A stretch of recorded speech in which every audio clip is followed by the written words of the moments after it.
las cabonas, que no sepan que tiene una vinculación con el pasado indígena.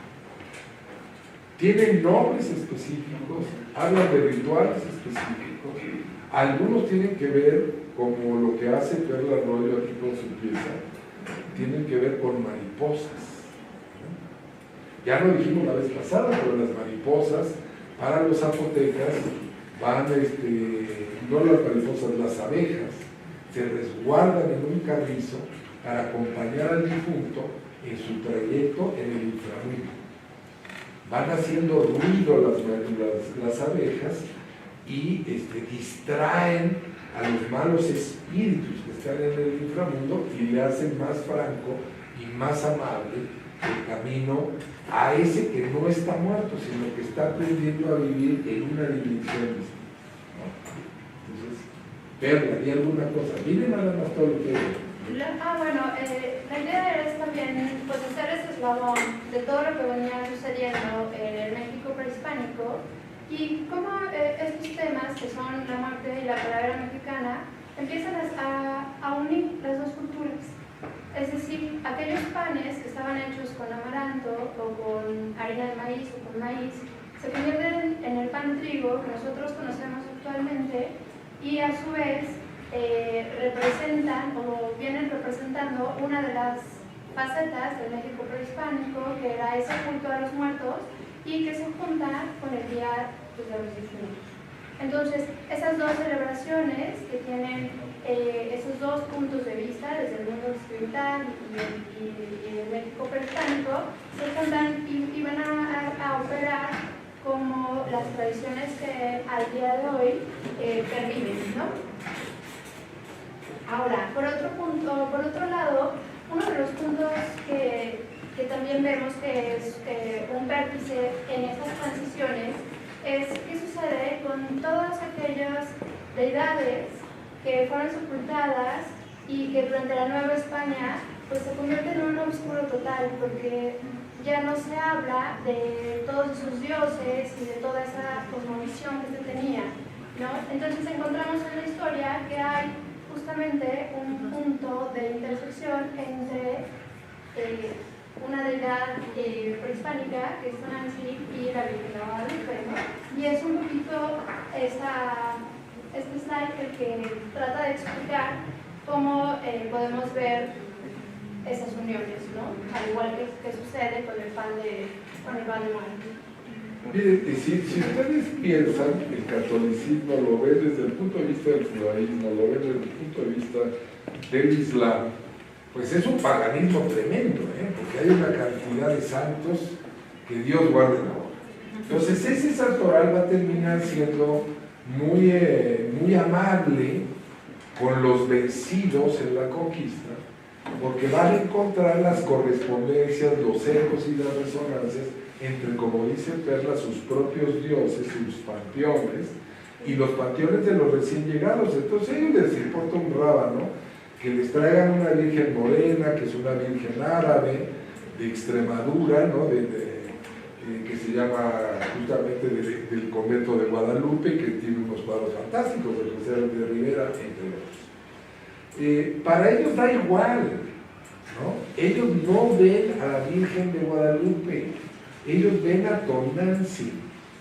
Tonantzin, nuestra madrecita, además ella tenía como geografía ritual el Tepeyac. Entonces no es casual que nuestro amigo inteligentísimo, el obispo Zumárraga, cuando inventan el advenimiento de la Virgen, lo hagan en ese espacio físico y simbólico, porque es más fácil avanzar en esta confusión o en este maridaje, como ahora decimos, de los viejos y los nuevos dioses.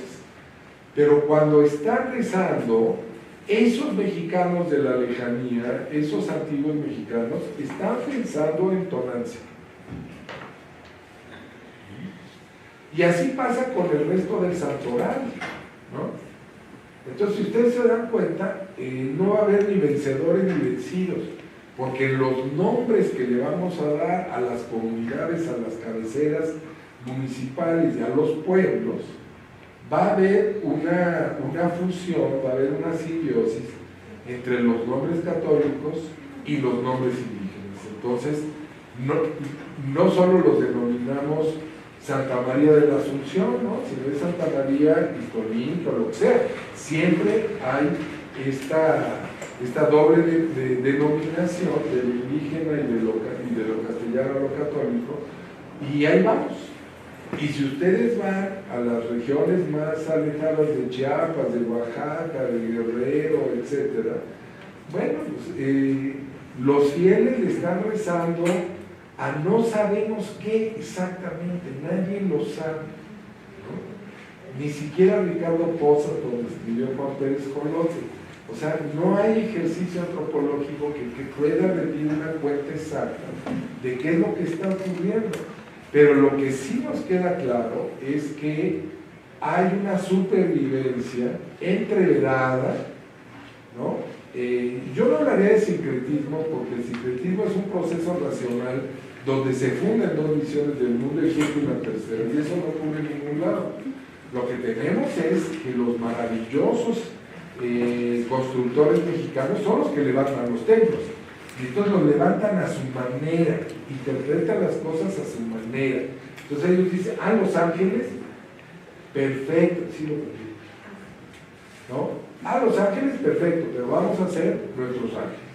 Entonces vayan ustedes a Santa María Tonantzintla, vayan ustedes a la Capilla del Rosario de Puebla, vayan ustedes a Santo Domingo de Oaxaca, bueno, y verán, bueno, y aquí donde está la mano española, ¿no? Porque no está por ningún lado, como no sea en la carcasa arquitectónica del templo. Toda la ornamentación es un festín visual a sus viejos símbolos, a sus referentes, y eso es lo que es realmente apasionante en toda esta etapa. Perdón que me interrumpa. En Michoacán, estos templos, lo que se acaba de quemar lamentablemente, pero hay otro todavía, ¿no? ¿Son también ese mismo sentido? Sí, claro, ahí todavía más grave, porque digamos que no llegaron a las ligas formales, porque aquí sí llegaron arquitectos que eran maestros mayores. En este caso eran apenas de medias cucharas, y normalmente eran del sur español, eran andaluces o eran extremeños. Entonces no es casual que los techos no sean bóvedas, sino sean artesonados de madera y que sean completamente mudéjares.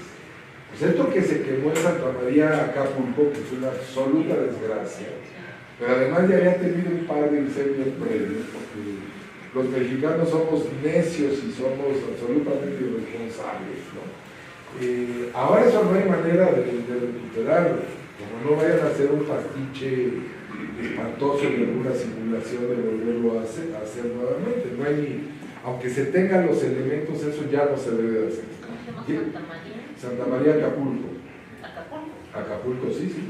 ¿No? Y entonces ahí lo que tenemos es que quienes también estaban construyendo eran albañiles españoles que venían del sur, y muchos de ellos seguramente ni siquiera eran hidalgos viejos, porque hidalgos viejos nada, pues la mitad eran presidiarios y la otra mitad eran criptojudíos, marranos judaizantes, o eran también musulmanes escondidos, ¿no?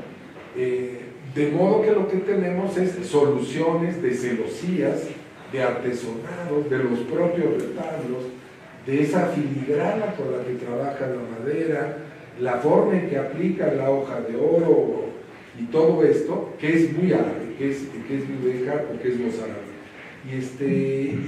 Y eso no tiene nada que ver, efectivamente esas iglesias de Michoacán pues no tienen nada que ver con las visiones de Sonora y de la Pimería y de Chihuahua, ni tienen que ver con este lujo tlaxcalteca y poblano, ¿no? Nada que ver, ¿no? Todas tienen una participación indígena y una visualidad y una materialidad extraordinaria, pero son diferentes, ¿no?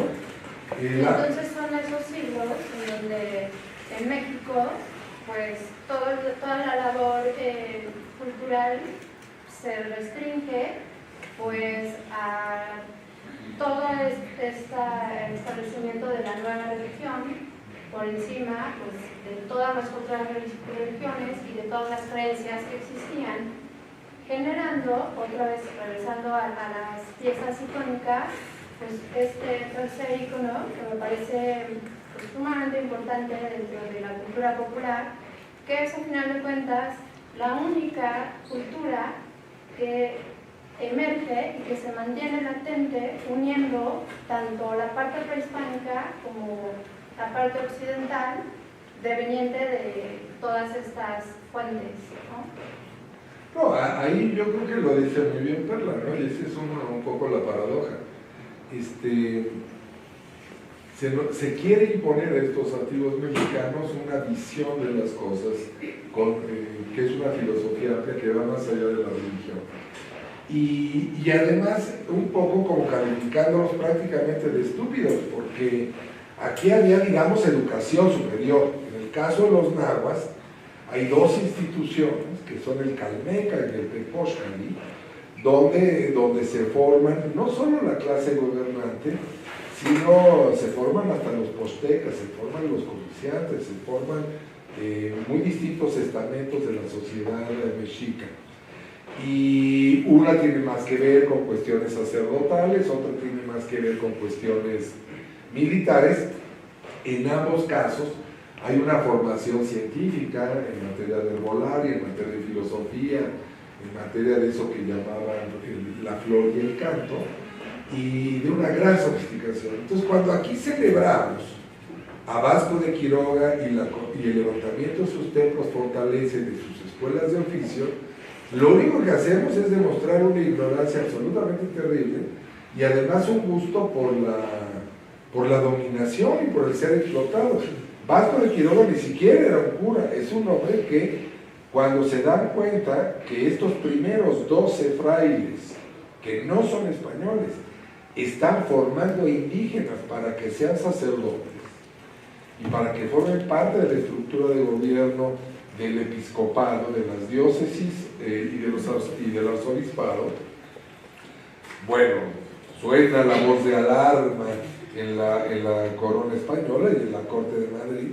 Entonces, sí, no, esto no puede ser, tenemos que mandar a alguien aquí cercano a nosotros que meta orden. Y entonces mandan a un hermano recientemente viudo del inquisidor general de España, que va a ser Vasco de Quiroga, y en el mismo pase lo hacen sacerdote, lo hacen obispo, y le hacen un obispo donde su diócesis no tiene geografía cierta de entrada, sino que se va definiendo conforme va generando en teoría su apostolado evangélico, que es ampliando el territorio de control. Entonces él fundamentalmente, Vasco de Quiroga, anda persiguiendo a los franciscanos para ganarles en la construcción de los conventos, y todos los conventos que construyó desde Santa Fe, aquí que ahora más bien lo tenemos pensado como un centro comercial, pero ahí es donde hace su primer templo fortaleza, Vasco de Quiroga, hasta Santa Fe de la Laguna, justo en Michoacán, y va a entrar hasta Zacatecas, y va a entrar hasta Durango, ¿no? Imagínense, todo eso es el obispado que tiene bajo su cargo Vasco de Quiroga. Y entonces, todos los conventos que fue construyendo, todos presentan seriosísimos problemas de estabilidad estructural. ¿Por qué? Porque se hicieron con prisa. Porque el tema no era hacer conventos verdaderos, el tema era emascular la labor identitaria e igualitaria que tenían estos frailes de la vida en común, estos franciscanos, que si veían como devotos y fieles en pie de igualdad a ellos, a los indios mexicanos en su diversidad. Y una cosa que se hace notar en este espacio es precisamente que la labor de construcción de los nuevos templos pues se hace con las mismas piedras de los templos antiguos. Entonces hay una anécdota maravillosa que nos comentaba el doctor de cómo están pues los mexicanos haciendo las columnas o las construcciones de los cuerpos para los nuevos los templos y utilizan a los mismos ídolos, a las mismas deidades, a las mismas piedras para volver a hacer estas construcciones. Y lo que a mí me resulta bien interesante es que lo mismo sucedía antes, ¿no? Por ejemplo, muchos de los templos mayas estaban construidos también por partes de acuerdo a la edad de la ciudad y de acuerdo a los gobernantes en turno en cada una de esas etapas constructivas, y ese suceso se vuelve a repetir en estos siglos, ya en la Nueva España, pues con todas estas acciones. Sí, así de manera rápida. Cuando llegan los españoles se dan cuenta que Teotihuacán, si bien es una ciudad fantasma, es una ciudad que está deshabitada. A decir de los arqueólogos, unos dicen que en el siglo VI, otros dicen que en el siglo IX, el hecho es que ni siquiera sabemos qué idioma hablaban los teotihuacanos, ni conocemos ninguno de sus libros sagrados, ni hemos conocido un solo enterramiento formal en Teotihuacán. Lo que conocemos son sacrificios rituales para procesos constructivos, donde las osamentas son utilizadas como tapones. Si ustedes recuerdan la plaza de la Ciudadela y el templo de Quetzalcóatl en Teotihuacán, eso, si le rascan ahí la tierrita a 15 centímetros, hay un piso enlucido, estucado, impermeable, que se inundaba. Y entonces hay este pequeño islote, altar, en la mitad de este patio gigantesco, ¿no?, que hace las veces de un islote fundamental, ¿no?, donde todo está inundado y donde el templo de Quetzalcóatl hace las veces de un tema reiterado en la construcción prehispánica, que es la montaña sagrada, la montaña de los avituallamientos, de donde se proveían los antiguos mexicanos de sus alimentos terrestres y de sus alimentos celestes, de esa montaña sagrada, que tiene siempre una oquedad en su núcleo, una cueva, que puede ser una cueva natural o puede ser una cueva artificial.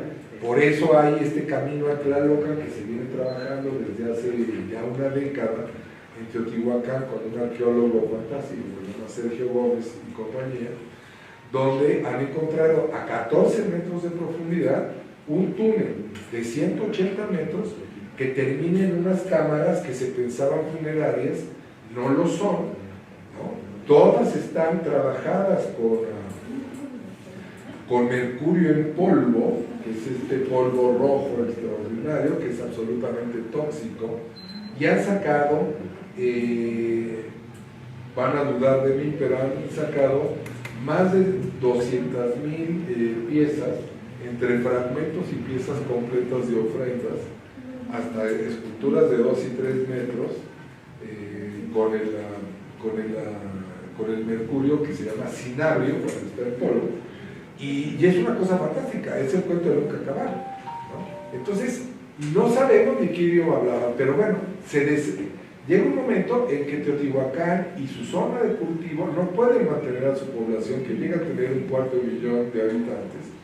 Tiene 2 ríos que pasan por la zona, los ríos se secan, los campos se vuelven yermos y queda deshabitada la ciudad. Y cuando pasaba esto por cataclismos climáticos, como ahora que estamos con lo del cambio climático, igual pasaba allá, igual pasa en el Tajín, por eso se van, los que construyen el Tajín se van. Y después llegan, muchos siglos después, unos señores que son unos bárbaros, que son los totonacos, que no tienen nada que ver con la construcción simbólica del Tajín. Pero tampoco sabemos quién levantó el Tajín. Y entonces, cuando ocurre esto, los pueblos mesoamericanos tienen que cancelar ritualmente su ciudad. Entonces nosotros vemos el elegantísimo Teotihuacán en la piedra viva, sin pigmentos y demás. No, Teotihuacán no era así. Teotihuacán estaba pintado de arriba abajo. Todos los taludes de los basamentos, de las plataformas, todos están cubiertos con estufos con pintura mural. Por eso hay 2 museos de pintura mural en la zona de Teotihuacán. Todo eso fue desprendido de los taludes de las pirámides y fue sepultado, roto, no destruido, roto en fragmentos grandes y sepultado. Sobre la policromía de estas pirámides tampoco no tenemos mucha idea, pero las mujeres son más inteligentes y minuciosas que los hombres, eso lo saben ustedes. Por eso aquí hay más mujeres que hombres el día de hoy, ¿no? Son mucho más curiosas y mucho más inteligentes.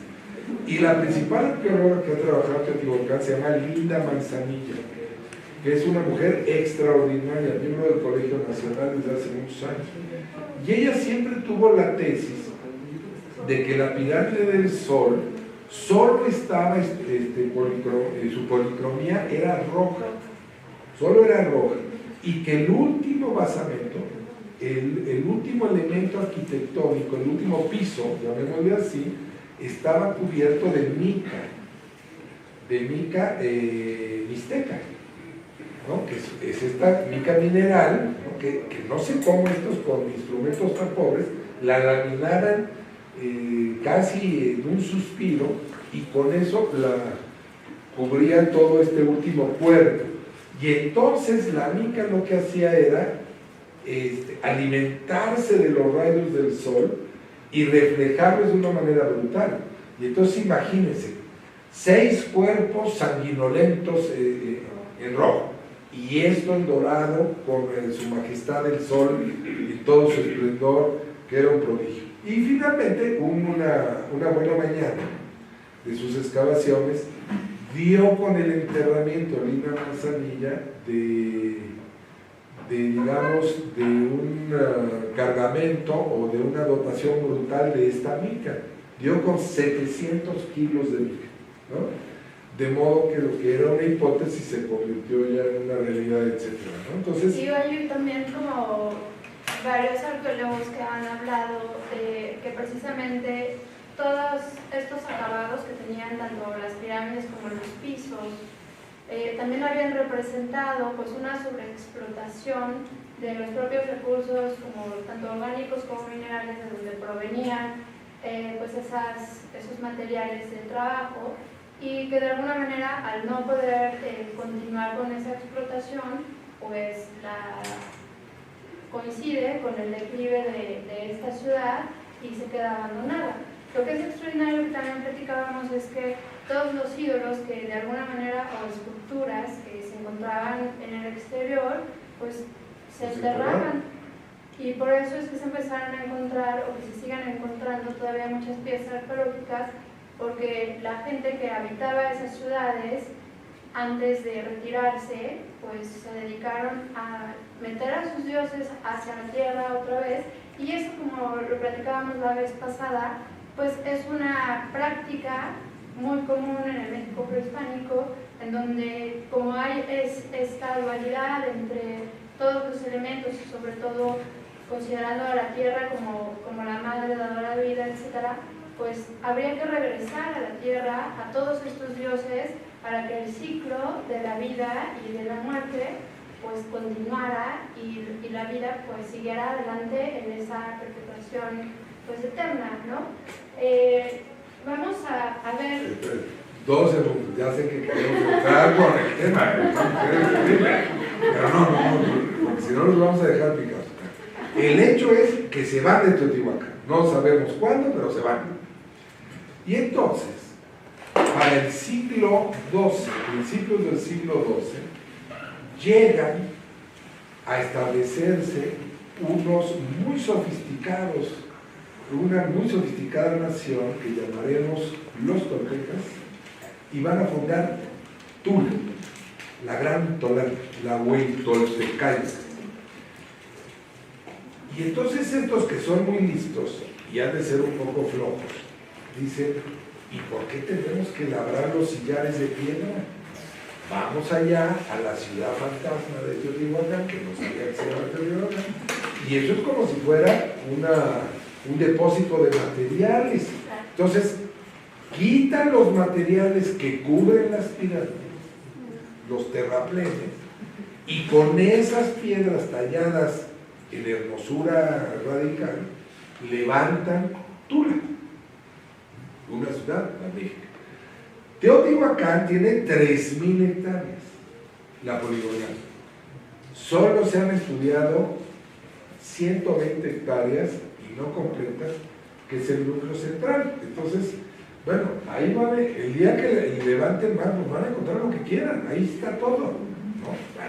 Entonces, con eso se levanta con Teotihuacán, no muere Teotihuacán, sino se transforma, ¿no? Se vitaliza en Tula. Y luego, en el siglo XVI, llegan los franciscanos y los franciscanos dicen, no, pues esta zona es importantísima, esta zona está muy poblada y aquí tenemos que poner un convento fantástico, un convento importante, que sea un centro de reflexión teológica y que sea un centro evangélico y que aquí haya cartillas bilingües y aquí se haga toda la estrategia de evangelización, en serio. Y entonces se levanta a Colman. Y a Colman se va a levantar con las piedras que quedan de Teotihuacán y con piedras de Tula. Ahora, como los españoles eran poquitos, los que eran muchos eran sus aliados tlaxcaltecas, cholultecas, cienfuegtecas, lo que ustedes quieran. Entonces estos otros hacen lo que dice Perla. Van a salvaguardar a sus dioses en los cimientos de los nuevos templos, de los nuevos palacios, para que ahí esté. Entonces, yo les puedo asegurar que es el caso de cualquier convento, cualquier columna de un templo católico del XVI y del XVII tiene como base, es decir, esta pieza donde reposa la columna propiamente dicha, donde en la parte de abajo hay un ídolo o hay una representación zoomorfa, ¿no? Cualquier cantidad de ofidios resplandecientes que tienen que ver con la Cihuacóatl y que tienen que ver con la propia Coatlico y que tienen que ver obviamente con Quetzalcóatl en el caso del Altiplano, o que tienen que ver con Cuculcán en el caso de los mayas, están ahí abajo. Y así es como se han recuperado muchos de ellos. O también de las aves reales, que son las águilas, ¿no? Ahora sí, miren, ya llegamos a la calaverita de azúcar de 1890, después de este rápido peregrinar. Dilo, la calaverita de azúcar es para el mexicano, en la cultura popular, pues, este ícono que une a las personas en la celebración del Día de Muertos. Y esa calaverita, de alguna manera, ha tenido y tiene sus diferentes maneras de ser confeccionada. Hay un pueblo muy cerca de aquí que se llama Tiquisqui, que es de donde veíamos que todavía se hacen esos panes rojos, que son reminiscencia de aquellos sacrificios prehispánicos, en donde las calaveritas se hacían o se siguen haciendo de amaranto. El amaranto siempre fue en el México prehispánico un ingrediente muy importante, no nada por sus propiedades nutricionales, sino en términos espirituales y en términos religiosos. Se utilizaba para las ofrendas que se hacían igual para los muertos, y precisamente a la hora de hacer esta simbiosis, que ya vimos que no es como tal, es un amalgamiento de diferentes culturas, se empiezan a utilizar otros materiales como es el azúcar, que es una azúcar refinada y completamente blanca, y con, con estas adhesiones yo lo veo como la pastelería más como la pastelería francesa, en donde con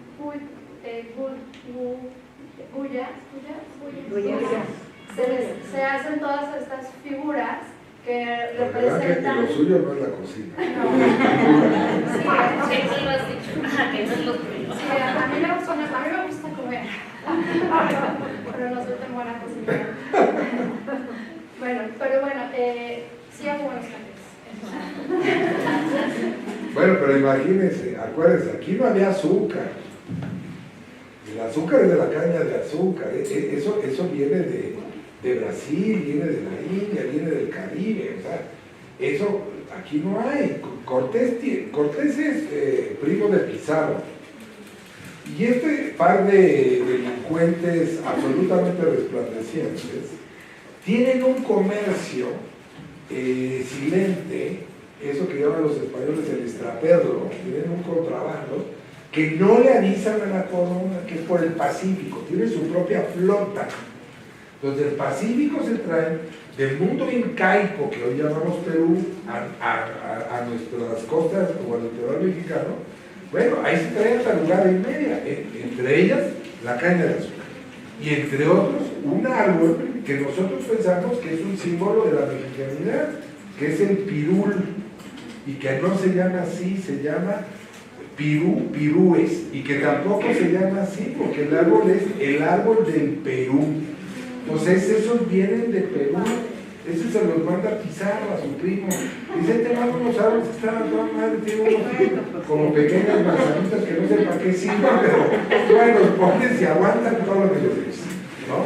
Entonces, eso es para que vean que tampoco hay un control absoluto de la corona española. Van surgiendo todas estas cosas. Por eso hoy día hay 50 tipos de panes diferentes de nueve, unos que tienen más que ver con los indígenas, otros que tienen más que ver con los españoles. Ya nadie se acuerda de las ceremonias propiamente de los antiguos mexicanos. Pero tampoco creo que estén tan pendientes como tal del santoral católico y de los fieles difuntos y de todas estas cosas. Yo creo que nosotros somos muy epidermáticos en nuestras convicciones y que lo que nos gusta es la ceremonia, no tanto la cadena de significado de esa ceremonia. No somos tan reflexivos. Lo que nos gusta es, no solo el jolgorio, también nos gusta el tema del recogimiento y del rezo, pero no somos alemanes, no nos da por la filosofía, entonces nos da por estas cosas. Y en efecto, se siguen haciendo de amaranto. Y el amaranto, ustedes saben que hasta el único astronauta mexicano, Mary Vela, hizo un par de experimentos cuando participó en la misión espacial con amaranto, ¿no? A ese grado es tan definitivo de nuestro ser nacional el amaranto. No se les debe escapar a ustedes que el amaranto como tal es la semilla seca. Cuando la semilla está fresca y está en rama, ¿no? Se llama guauzople. Entonces ese platillo maravilloso que son estas como varas, ¿no? Que les meten queso, las capean, que eso es un poco salvaje, las capean y luego las ponen con chile pasilla, con mole o con tomate, ¿no? Entonces eso es para que vean que hasta en eso hay esta dualidad que tanto nos insiste Pedro, ¿no? O sea, imagínense tener la inteligencia, la capacidad de observación de darle un uso a un vegetal seco y al mismo vegetal fresco. Eso lo hacen con todo. Los chiles mismos. Bueno, los chiles mismos que además como nosotros nos encanta engañarnos, les cambiamos de nombre, ¿no? Entonces, bueno, aquí les aseguro que la mitad de la gente que está aquí no sabe cuál es el origen del chipotle, por ejemplo, ¿no? Entonces, ¿vale? Es el jalapeño, ¿no? Entonces, bueno, imagínense ustedes, ¿qué tiene que ver el jalapeño con el chipotle? No tiene que ver absolutamente nada. Entonces, eso sí es una auténtica transubstanciación, porque se convierte en una cosa completamente distinta. Un chile que puede ser feroz se convierte en un chile dulce, ¿no? El chile yo creo que es más sofisticado de la gastronomía mexicana, ¿no? El chipotle es el jalapeño. No, es el jalapeño. No, cuaresmeño, jalapeño, cuaresmeño tampoco. Tampoco. Por eso es nuestra prima, que significa que platicar. Manzano cascabel. Manzano cascabel. Ese es el chipotle. No, el chipotle es el jalapeño. Es el jalapeño, Sí, jalapeño o cuaresmeño. Acuérdate que se deshidrata, entonces se juntan. Los chiles cambian, esto es una maravilla, por eso les digo que es una auténtica transubstanciación, porque los chiles cambian de morfología, cambian completamente, digamos, su cuerpo de estar secos a estar hidratados, ¿no? Él sí cocina. Yo sí cocino y hago pan, y hago todo, Y por eso estoy gordo. Pero bueno, esto es lo que nosotros encontramos en nuestra investigación, que precisamente en donde se van a dar todas estas relaciones de lo que sucedía en el México prehispánico y conjunto con todo lo que llegó de Europa, va a ser en los legados hablados, va a ser en la cotidianidad, va a ser en la cocina. ¿Por qué?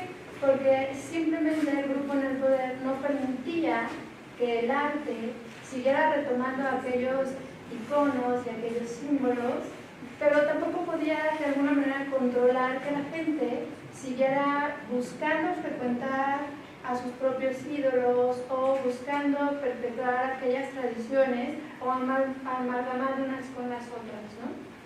Ahora bien, los tiempos culturales son de largo aliento. Lo que vamos a ver en las imágenes son manifestaciones de un género plástico, que es una lección moralizante que se llama vanitas. Y que esto está claro en el Antiguo Testamento, en el libro del Eclesiastés, apenas empezando el libro. Desde el primer capítulo, en el segundo versículo, ya nos hablan del problema de los placeres como tentaciones que impiden la salvación y la redención del creyente. Y entonces hablan de la vanidad de vanidades. Y este es el género, la vanitas. En latín, ¿verdad? En latín, sí.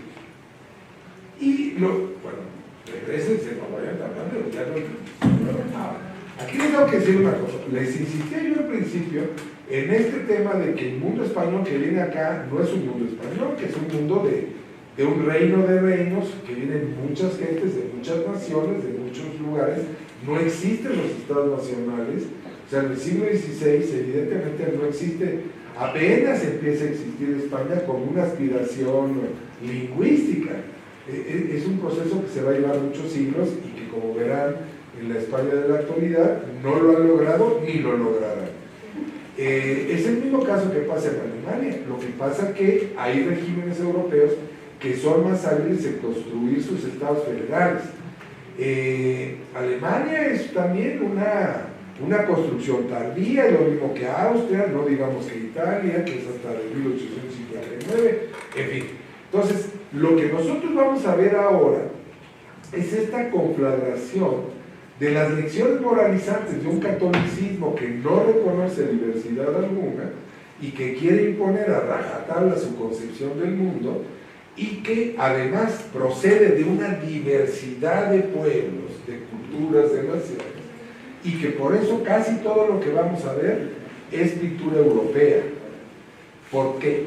Porque aquí, ¿no?, en eso que empieza a ser el México de hoy, que es lo que empieza a ocurrir a partir de 1521, con la fusión de tirios y troyanos, vencedores y vencidos, que son de muy distinta laya y que son colectividades tremendas, aquí no les interesan estas representaciones, porque la muerte, en un sentido popular, no es el fin de la vida, ni es, digamos, el prerequisito para enfrentar el juicio final como juicio universal, ni sonará la trompeta de Jericó, ni se determinará si voy a ir al infierno, o voy a ir al cielo, o voy a ir al limbo, o voy a ir al purgatorio. No existe nada de eso en el imaginario de estos millones de mexicanos, que ya son mexicanos, ¿no? Ya no son solo totonacos o tojolabales o centroaltecas o lo que ustedes gusten y manden. Ya forman parte de una unidad jurídica que se empieza a llamar la Nueva España, ¿no? Y que se llama, y que se van llamando mexicanos porque a los que habitan lo que fue México Tenochtitlan. Bueno, entonces lo que vamos a ver son estas expresiones. Esto es de un pintor español absolutamente extraordinario, Pereda y Salgado. Este es un cuadro que está en Viena, en el Kunsthistorische Museum, ¿no? Esto lo que les quiere decir, y uno dice, ¿y qué hace un pintor español de la primera mitad del siglo XVII en Viena? Bueno, pues que Viena, de ahí son los Habsburgo. Entonces eso es Que el cuadro esté allí, está en su casa. Entonces, eso es lo que nosotros nos tenemos que meter en la cabeza. Porque si no, no entendemos por qué el mal llamado Peinacho de Moctezuma está por allá, ¿no? Porque esa es su casa. O sea, es un regalo que Cortés le dieron a Cortés, o Cortés se lo robó, como ustedes quieran, y Cortés se lo regaló a Carlos V. Y entonces llenaron 7 bergantines, 7. Y salieron ahí en Sotavento, salieron de Veracruz, remontaron las Antillas y todos los peligros y demás, ¿no? Porque recuerden ustedes que el Mar Bravo es el Atlántico, donde hay ciclones, tempestades y huracanes, es el Atlántico. ¿Cómo se llama el océano del otro lado? Pacífico, porque ahí no pasa nada. Se puede ir uno flotando hasta Honolulu o a Japón. Y del otro lado no. Entonces estos 7 bergantines llevan tesoros que son regalos que Cortés le manda al monarca, al emperador, y que se los manda para entretenerlo y engañarlo, ¿no? Y le dice, no, todo lo estamos haciendo en tu nombre y esto es una cosa fantástica y no sé qué. Y vieras tú, la Idealstadt, el ideal de ciudad que tenemos aquí, no, bueno, es una cosa magnífica. Ya estaba destruida en el siglo III. ¿Ya? Las cartas de relación pues, son posteriores al triunfo de la conquista. De modo que Cortés miente como un bellaco diciendo que está resplandeciente en la ciudad cuando la ciudad está agonizante, destruida por completo. Todo es extraordinario y sofisticado, el sistema hidráulico ha desaparecido. Recuerden que la cuenca y la lacustre de México son una serie de lagos, algunos son salados, otros son dulces, tienen diques, tienen alturas diferenciales. Entre el lado, digamos, de Azcapotzalco y el lado de Texcoco hay 11 metros de diferencia en la cuenca lacustre. Entonces, si no hay diques, si no hay esclusas, bueno, pues hubiera inundado absolutamente todo. Cuando lo destruyen para garantizar el sitio y el asedio a la ciudad, lo que logran los españoles es destruir la mejor ingeniería hidráulica que se conoció en el Nuevo Mundo y no poderla resolver hasta nuestros días. Todo el empeño de los mexicanos era pedir a los virreyes que atendieran el tema de las inundaciones. Entonces, en la segunda mitad del siglo XVII, cuando teníamos ni más ni menos que a Sor Juana como el elemento más brillante del mundo que hablaba en español a ambos lados del Atlántico, porque luego se dice, no, es que es la gran poeta de América. No hay nadie de la lectura de Sor Juana en su época en España. No hay, ni en el planeta, yo creo, así que es una cosa absolutamente sencilla. Y ella tiene un gran amigo que fue expulsado a los jesuitas, que es el que hace el Teatro de las Virtudes Políticas y que nos explica el Teatro de las Virtudes Políticas, que es la reconstrucción de todos los emperadores, o llamados emperadores, los Huitzilopochtli mexicas, ¿no? Que es bueno, a veces me va el nombre, que es expulsado de la orden, que intenta regresar a la orden, nunca lo deja. Entonces, cuando llegaban los nuevos virreyes, se les recibía con gran fasto. Y entonces a Sor Juana le encargaban el arco celebratorio y recepcional de la iglesia, y el de la ciudad y el de la Nueva España se le encargaba a este otro hombre que se utilizaba el Pegaso como su símbolo, por eso está el Pegaso en la fuente de Palacio Nacional. Y entonces, lo que le pedían, cuando llega el virrey de Mancera, ¿no? Con el que después dice que Sor Juana va a tener amores ilícitos con su mujer, que yo no creo que fueran ilícitos, pero sí creo que los tenía, pero bueno, estaba bien, y entonces, lo que sí van a hacer es pedirle al virrey que atienda las inundaciones. Y entonces los arcos recepcionales del virrey tienen ese tema. Entonces, del que no me acuerdo el nombre, que ahorita me acordaré, pues escribe ni más ni menos que el Neptuno alegórico. ¿Quiere que lo googlee? Googleo por el Neptuno alegórico, porque si no, Bueno, acabo de leer una cosa muy interesante que dice que los que tenemos problemas de memoria instantáneos nunca vamos a tener Alzheimer. Entonces, eso porque estamos conscientes de que se nos olvidan las cosas. Una pregunta, de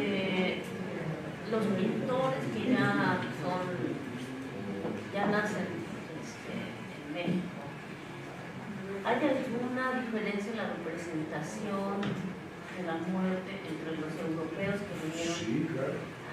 Pues. Sí, claro. Miren, los europeos son excesivos, ¿no? Es una pintura exacerbada, vean, no cabe nada más allí, ¿no? Entonces, estos son, la Vanitas es un género realmente prodigioso, porque son trasplantar y desplazar lo que es las naturalezas muertas, los bodegones, hacia elementos formales, filosóficos, moralizantes, que son las Vanitas.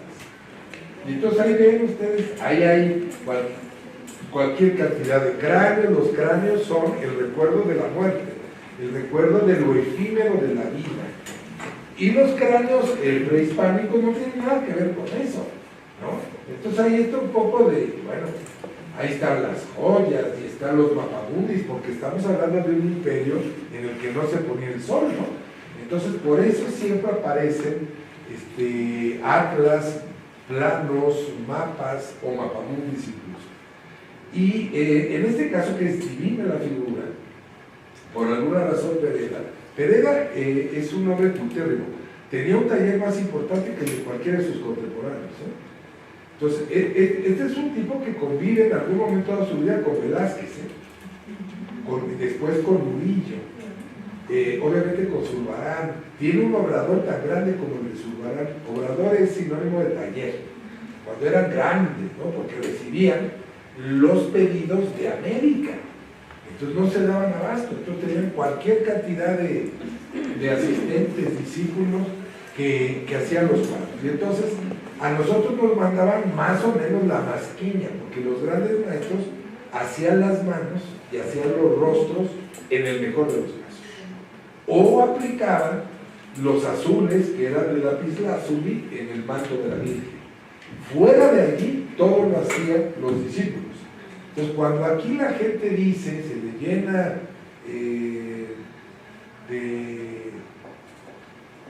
no sé, de felicidad y de arrogancia la vida, la boca y el habla, y dicen que en el Museo Nacional de San Carlos es que ahí hay 3 Zurbaranes. No. Ahí hay un Zurbarán. Y hay 2 cosas del taller de Zurbarán que son realmente malísimas, ¿no? Que son mucho mejores los de los pintores nuestros que estaban activos ya en el 17. Ustedes recuerdan que Villalpando es un pintor completamente mexicano, ¿no? Ahorita vamos a ver algunos. Ahorita van a ver algunas cosas. Entonces, esto es de una categoría tremenda. Hay otro cuadro, donde, bueno, esto es Bernini, ¿no? Y eso, bueno, esa es la tumba del Papa Alejandro VII, y ese es un túmulo funerario. Cuando decimos que es un túmulo funerario, quiere decir que el Papa no está enterrado ahí. O sea, que el muerto no está enterrado ahí. El túmulo quiere decir que es un ataúd o una tumba falsa, que se hace en honor del muerto, pero que ahí no está, ¿no? Y esta es una de las iglesias más hermosas de Roma, que es ni más ni menos que la Basílica de San Pedro. Entonces vean ustedes, toda esta exuberancia no va a existir en el caso muerto. Los pintores mexicanos, que son muy poquitos los ejemplos que traemos, ¿no? Ponen un cráneo, pues ahí como en el escritorio del sabio, ¿no? De San Tomás o San Jerónimo, nada más. No le hacen mucho caso. Tiene que ser hasta 1856, que vamos a ver más adelante una representación de Tomás de Mondragón, donde sí hay una versión bastante divertida que recuerda, por lo menos visualmente, a algo del sentido del mundo prehispánico. Entonces aquí, como verán, pues es una locura formal, ¿no? Aquí no hay filosofía. Entonces imagínense, con este desparpajo y este lujo, y nos quieren decir que tenemos que resistir las tentaciones del mundo. Bueno, cuando se está tirando la casa por la ventana, entonces las tentaciones del mundo, la carne y el demonio, pues aquí están triunfando a todo lo que da. Y nosotros vamos a tener 2 tipos de plástica. Villalpando es un caso único, pero la mayor parte de los pintores en activo nuestros no son mexicanos, digamos, son españoles, ¿no?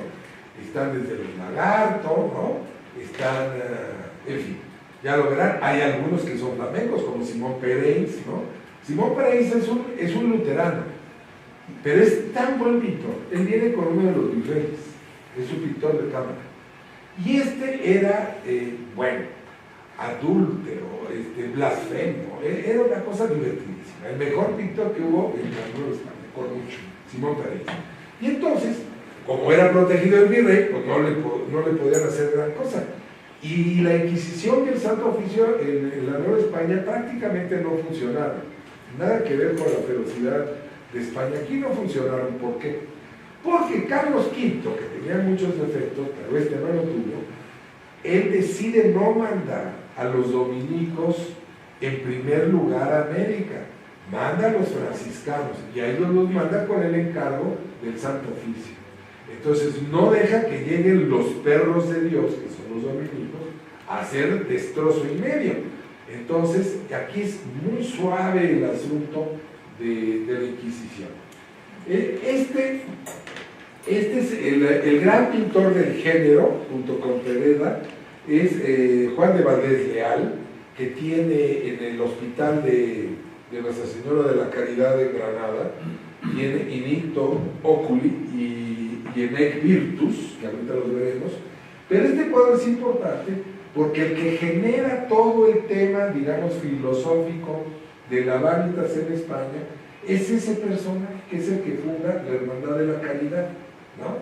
Que es Miguel Mañara. Ese va a ser objeto de obras de teatro aún en el romanticismo francés, 300 años, bueno, 250 años después, con Próspero Mérimée y lo que ustedes gusten. Entonces, la que sigue, miren, ¿no? Este es un detalle de Valdés.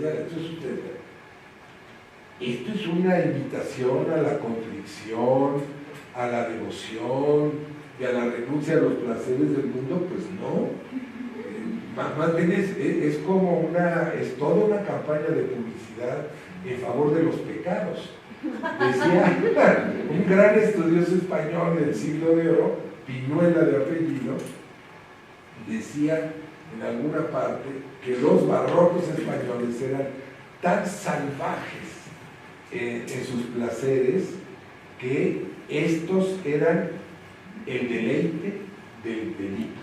¡Ah, qué bonito! ¿No? Entonces es una frase que a mí me parece perfecta. ¿Quién la decía? Piñuela, ¿no?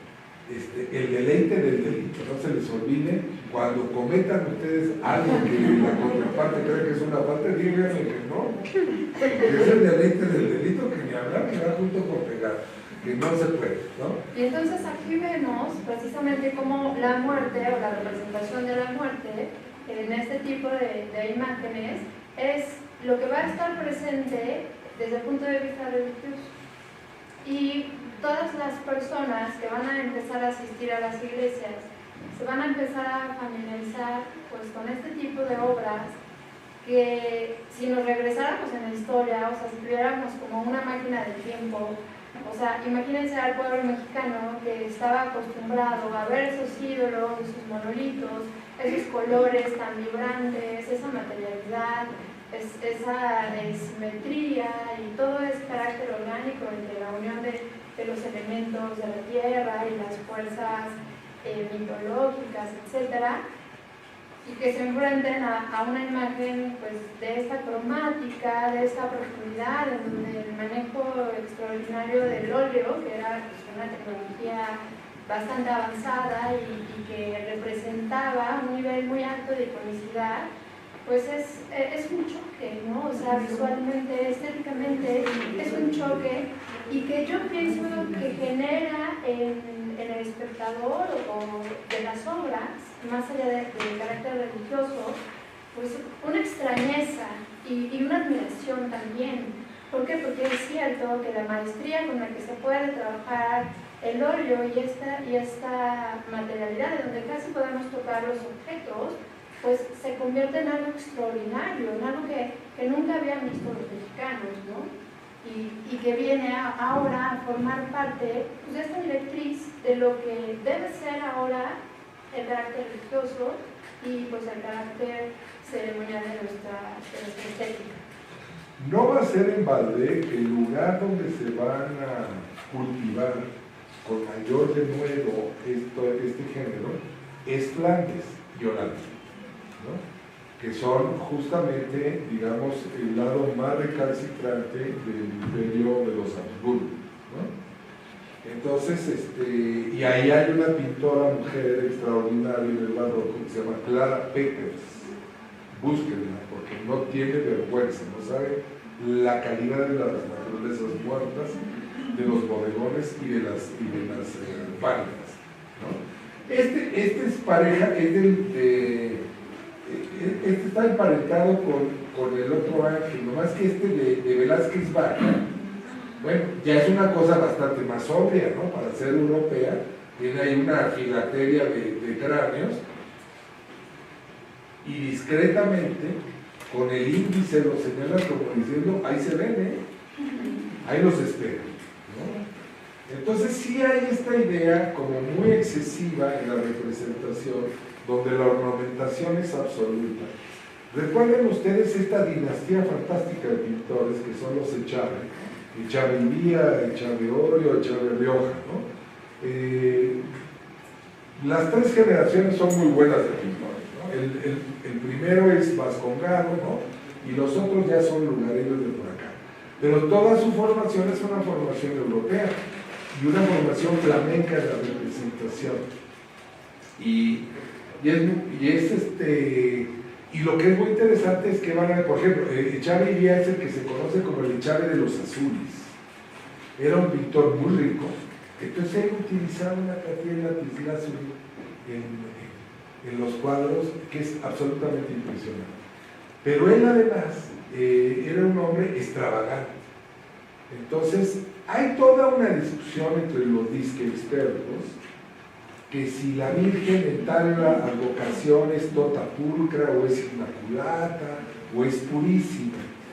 Y muchas veces no es ninguna de estas tres, sino que es la Virgen del Apocalipsis, que es la Virgen que domeña al demonio y que ya está en su ascensión, y entonces la luna en la cual reposa la Virgen está invertida. Y en esa luna está domeñado el diablo o la malignidad en forma de serpiente y está enroscado en la luna en el plano sublunare. Así había en la Pinacoteca Virreinal de San Diego, que estaba ahí en el costado norponiente de la Alameda, y que la cerraron para llevarse todas las cosas al Museo Nacional de Arte en muchos años, lo cual era desde el punto de vista de una absoluta estupidez. Ahí estaba este cuadro de Chávez, y luego lo habían separado de su cuadro gemelo de Chávez, que era otra representación de la Virgen, pero donde yo creo que sí ya le entraba al tlachicotón y al pulque el maestro Chávez, porque ya la serpiente ya no es serpiente. Lo que está en el plano sublunar es la clanchana, que es la sirena. Entonces, imagínense ustedes una representación solemne y jerárquica de la Virgen que tiene a sus pies no al demonio humillado, sino a una estupenda sirena que muestra unos senos más buenos que el pan. Pues es una cosa clarísima. Y, bueno, pues así es esto. La planchada, eso es en la zona de Lerma, en la zona de Metepec. Esos después fueron a Rosales, esos eran largos. Y ahí la tradición de que surgía esta mujer pez, que hasta la fecha nacen en barro. Acuérdense que en Metepec hacen los soles y hacen las sirenas. Las sirenas así se llaman, planchanas o tlanchanos, ¿no? Dependiendo de cómo se ve. Entonces eso es para que vean que es una cosa excesiva la de la pintura europea que vive con nosotros y que es muy, muy ornamentada y muy exagerada. Los que ya son artistas mexicanos, con mucha dispersión van sembrando un cráneo ahí por ahí, no quieren la cosa. Esto es de Esto, vean nada más, qué maravilla, esto está en Segovia. Esto ya es completamente medievalizante, porque la figura de la izquierda, ¿no? o de la derecha, según se vea, lo que es la calavera, ¿no? Recuerda la danza macabra, que esos son este género también moralizante de todo el gótico, ¿no? Del siglo XI, del siglo XIII especialmente, donde en el día de los fieles difuntos, ¿no? Llegaba la noche y salían las osamentas de las sepulturas, salían a tener su día de gozo, salían y bailaban hasta el amanecer. Entonces esto poéticamente da cosas en el gótico absolutamente extraordinarias, y es una imagen que, así como para nosotros es entrañable el tema de los muertos, también lo es para los europeos. Y todavía ahí a principios del siglo XX, uno de los grandes compositores franceses del siglo, que es Charles-Camille Saint-Saëns, va a hacer un poema sinfónico que se llama La danse macabre, la danza macabra, ¿no? Y entonces es fantástico, porque entonces es un oboe que va nota por nota narrándonos cómo se despierta la osamenta, cómo mueve la lápida y cómo sale y empieza a bailar. Y entonces son 18 minutos que terminan absolutamente frenéticos. Y luego muy tristes porque pues, se tienen que regresar a las tumbas, ¿no? Entonces se portaron mal un ratito y luego se les acaba el deleite, ¿no? Y van otra vez para arriba. Entonces si lo ven, arriba está esta idea del Edén, esta idea del cielo, y abajo está el mundo precario.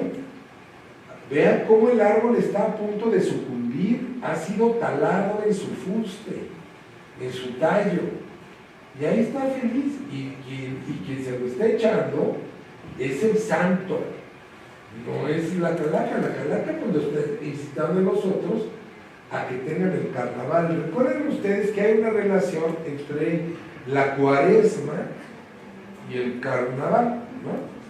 Entonces, para aguantar el tema de la cuaresma, ¿no? Estos 40 días de que no puede uno pecar, o que uno tiene que pecar un poco clandestinamente, ¿no? Está el carnaval. Entonces el carnaval se permite todo, para que ya estén los apetitos saciados y entonces pueden hacer un poco caso de la divinidad, porque estas divinidades que nos piden renuncias tan brutales, pues no merecen que les hagamos caso, ¿no? Entonces las propias liturgias establecen las válvulas de escape, ¿no? Para que puedan pecar a voluntad sin ningún problema, y ya después son perdonados por la iglesia en el altar, ¿no? Entonces, eso nos pasa por creer en la culpa, ¿no? Vean nada más estas piezas que son del maestro de la Vanitas. Este es uno que no sabemos quién es, ¿no? Pero son también del siglo XVII y como verán ustedes, pues son enormemente sofisticados. Aquí ya están los libros, ya están ahí alguna representación cartográfica, está esta cosa de las flores como belleza que se va a marchitar, ¿no? El cráneo, el reloj que siempre nos indica el paso inclemente del tiempo y todas estas cosas que son zaratajas muy religiosas, ¿no? Estos son gigantescos, son los que les digo de Valladolid, que están en Granada. Cuando vayan por allá, no dejen de verlos, es de lo mejor de la pintura española de la época. Estos son de 1670-74, estos dos. Y entonces tienen que ver, son dos versiones, ¿no? De Finis Gloria Mundi y Nictu Oculi. Y bueno, vean la belleza. Estos sí son mucho más escatológicos en el doble sentido del término. Lo escatológico lo entendemos en filosofía como el estudio de los fines últimos, pero también lo entendemos como la degradación del cuerpo en sus miasmas y sus excrescencias, ¿no? Entonces también se identifica con las heces. Entonces en los dos sentidos tiene que ver este tratamiento plástico. Los cuadros son obviamente tenebristas, que es algo que ya es herencia de Caravaggio, que pinta 100 años antes, o más o menos 100 años antes, y que eso le viene muy bien a los españoles. Los españoles van a pintar simplemente semitono oscuro, ¿no? Velázquez va a ser el gran maestro de esto, ¿no? Así como Vermeer en el mundo que después vamos a llamar holandés, él lo que quiere pintar es la luz, ¿no? Velázquez no, Velázquez lo que quiere pintar es el movimiento. Y nadie lo ha pintado. ¿Mandé? ¿Y el Greco? Bueno, el Greco era un hombre que tenía problemas de la vista. Y entonces, en serio, tenía problemas de astigmatismo miópico. Entonces este hombre volvía todas las figuras alargadas y todas las veía con una paleta de azules muy cargados a los turquesas. Desde su primer gran cuadros a partir de todos. Él es, acuérdense, este es un discípulo de Tiziano, ¿no? Este es un pintor del Renacimiento, este es un pintor de veras, no como, bueno, los pintores españoles son bastante malos. Si quitamos a Velázquez, y además todos son de medio cachete, son unos cuartos. Uno va a cualquier región de Italia y hay 200 pintores de primer orden. Uno va a Flandes y pasa lo mismo, uno va a Holanda y pasa lo mismo. Entonces, cuando hablamos de la escuela española de pintura, eso es una hipérbole, es como hablar de la escuela oaxaqueña de pintura. No hay escuela oaxaqueña, hay Cabrera, y de Cabrera nos vamos hasta Tamayo, y de Tamayo nos vamos a unos cuantos, vamos a Toledo, vamos a Nieto, vamos a unos cuantos, ¿no? Pero hablamos prosopopédicamente como si hubiera 500 años de pintura. Eso es mentira, mentira. La única escuela de pintura que hay en esto que llamamos México es la escuela de Jalisco, que es desde el siglo XVI hasta después. Y el 90% de los pintores importantes de este país vienen de ella, siguen viniendo de ella, ¿no? ¿Y de dónde? Y lo que llamamos desde la cultura 500 siglos de arte, ¿te refieres a la ciudad? Igual a todo el país, salvo Jalisco. Salvo Jalisco, porque ahí sí tienen una pintura excepcional desde el siglo XVI y tienen una arquitectura completamente diferente. Son los primeros que tienen una, salvo Puebla y Tlaxcala, que esas son ciudades españolas, ¿no? Que tienen una traza reticular perfecta en la ciudad, ¿no? Miren, este es un pintor importantísimo. Antonio Rodríguez Beltrán es un pintor mexicano, ya nacido acá, muy poco estudiado, muy poco valorado. Este es el padre de los Rodríguez Juárez, de Nicolás y de Juan Rodríguez Juárez, que van a ser de los grandes pintores del siglo XVIII. Pero que casa con una mujer que es la que es Juárez, que es hija de Luis Juárez, que también, digamos, fue maestro de por eso después se casó con la hija. Y se los pongo porque primero y el otro que vamos a ver de Mondragón están quizá en la mejor pinacoteca virreinal que hay en México, que es en La Profesa. La Profesa es el templo de los jesuitas, el templo de los conspiradores, que ha sufrido mutilación tras mutilación en su arquitectura, justo por ser conspiradores, y para empezar les inventaron. Ustedes recuérdense que Juárez, que era más malo que la Carla de Corazón, Juárez, él sí tomaba decisiones concretas. Entonces decía, no les gustaba a los mercenarios, vamos a reunirse con él. Entonces les inventaba 2 calles y les partía el convento, les tiraba el templo y con el templo hacían un mercado precario en su época y un mercado deslumbrante de estilo Liberty en la época de Porfirio Díaz. Pero se echó el mercado. No se pudieron echar el claustro porque era demasiado complejo echárselo. Se echaron el claustro de novicios y demás. Por eso está la Plaza Alonso García Bravo, que es el que hizo la plaza de la ciudad española sobre los chicos de Gastito, liberado. porque todo eso lo tiraron. Y entonces estas barbaridades se hacen, eso van a ser en el centro. En el centro no todas las calles son novohispanas, hay calles que son del 19. 16 de septiembre es una calle del 19 para, de oriente a poniente, cortar el convento de San Francisco, que es otro convento conspiratorio, ¿no? Y entonces lo corta a la mitad. Y luego dice, no es suficiente. Entonces Juárez, que les digo era malillo, ¿no? Dice, vamos a hacer la calle elegante. Y entonces hace grande. Y lo corta de profesor. Y entonces no nos queda nada. Y queda, San Francisco era el convento más grande de América. Y tenía, por la renuencia de los indios a entrar a las naves centrales de los templos, pues habíamos platicado la vez pasada, aquí de la arquitectura novohispana generó un elemento fundamental que son las capillas abiertas, las capillas posas, para que no tuvieran que entrar. Por eso están los portales de peregrinos y estos templos expuestos sin techo, para que los indígenas se sintieran en plena libertad. Se echan las capillas posas irremediablemente y quedaban dos. Una, en la época de Alemán todavía estaba donde hoy está la torre latinoamericana, y dijeron, vamos, quítenla, vamos a levantar aquí un síntoma de nuestra modernidad. Entonces abrazan con ella y levantan la torre. Entonces quedaba otra, que había sido sede de la Academia Mexicana de la Lengua, que es donde está la librería de la ciudad, pórtico de la ciudad, hacia Uruguay. Tiene un carril hacia Uruguay sobre el eje de Juan Ruiz de Alarcón o el eje central, como ustedes le quieren llamar.